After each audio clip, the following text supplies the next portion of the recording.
Hello, ladies and gentlemen. This video is about how people do not want to hear about your product features, but rather they want a story. But before we begin, like always, I would suggest you to visit the link I have shared in the description of this video. You could make tons of money selling your expertise or time through that platform, or you could hire someone from that platform to make things work for you and your business. We have over 300,000 freelancers working there on the website belonging to different niches. So, this video is about people don't want to hear about your product features, they want a story. So, when starting off, you might not know what you are doing when it comes to talking with clients on the phone about your product or service. You will likely talk about your product the entire time and what it's all about. But what if I told you that's a great way to lose the sale? If you can craft a story where your product or service is being used, where your product or service is a logical step in the story, or your products or service solves someone's problem, then you can be a world-class salesman who closes an astronomical amount of new clients.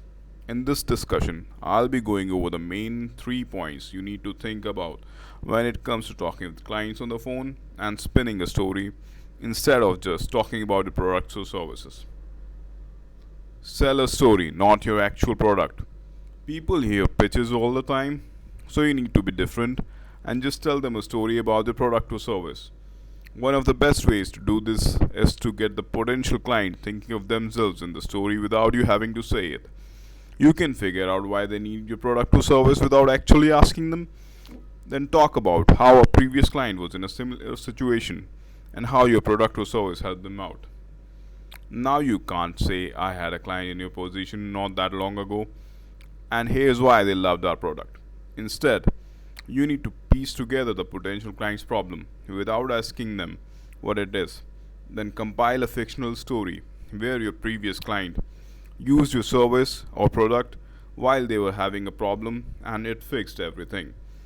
The problem or need has to be the same as what the client is calling you about.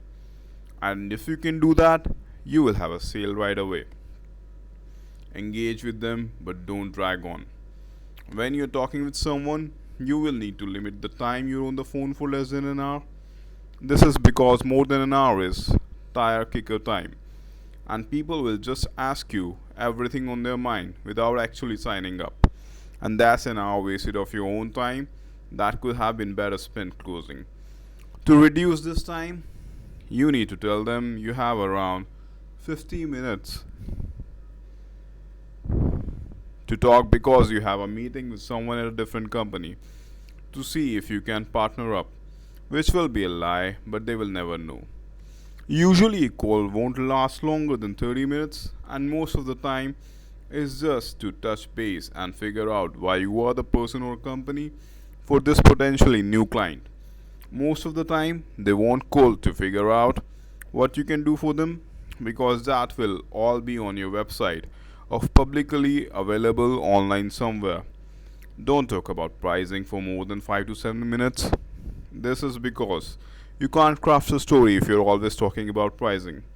You will need to keep the prices until the end unless they bring it up beforehand. But the real business people will already have enough funds to pay your prices and they just want to talk before they make a decision. At the very end of your conversation, talk about the next logical steps the potential client should take to work with you and build a professional business relationship. Focus on why they need your product or service and not what it is. When you focus on the what of your product, you are just going to talk about the unique features you have and what your product does compared to your competitors. If you focus on the why of your product, you will be able to get in the head of the potential client and talk about how your product is changing the landscape of your industry. The why is usually going to be talked about more than the what your product is. This is because you won't be talking about your product, but you will be talking about a scenario someone else was and your product or service saved them. In conclusion, being in sales is a difficult thing if you're just starting off, so you need time to refine your craft if you want to get better over time. You can't talk about your product non-stop, and you need to learn how to craft a story that engages with the new client where they can see themselves in the shoes of the person you're talking about. If you can do that, you will be closing sales in no time. So, in the end, I would like to remind you to visit the link I have shared in the description of this video. Do not forget to like, subscribe, and comment on this video. Thanks much for watching. Thank you.